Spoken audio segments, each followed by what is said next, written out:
Hier, le président déclarait « Il n'y a pas de consensus aujourd'hui pour envoyer des troupes au sol en Ukraine, mais en dynamique, rien ne doit être exclu ».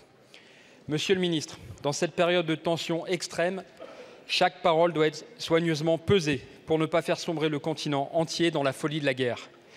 Les Ukrainiens et l'Europe méritent mieux qu'un président cherchant à faire parler de lui et ne faisant qu'ajouter l'improvisation à l'inconséquence, détournant au passage les regards des vraies demandes ukrainiennes. C'est malheureusement pas la première fois que le président de la République agit sans ou contre l'avis des Ukrainiens et de nos alliés européens.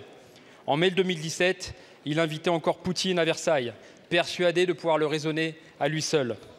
Où il appelait encore en juin 2022, je cite, « à ne pas humilier la Russie ». En réalité, la question de l'envoi des troupes ne se pose pas. Les Ukrainiens ne nous le demandent pas. Monsieur le ministre, ce que nous demandent les Ukrainiens, c'est simple, c'est de tenir les engagements. Ce qu'ils nous demandent, c'est où est le million d'obus promis par l'Union européenne.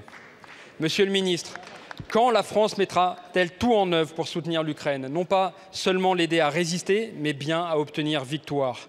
Quand arrêterons-nous d'importer du gaz naturel liquéfié russe? Quand sortirons-nous de notre dépendance à l'uranium enrichi russe? Quand fournirons-nous les munitions et les armes demandées par les Ukrainiens? Enfin, Monsieur le ministre, le gouvernement soutiendra-t-il la proposition de résolution que je porte avec d'autres parlementaires de tous les bancs du groupe d'amitié France-Ukraine pour confisquer les avoirs russes et les affecter au soutien à l'Ukraine?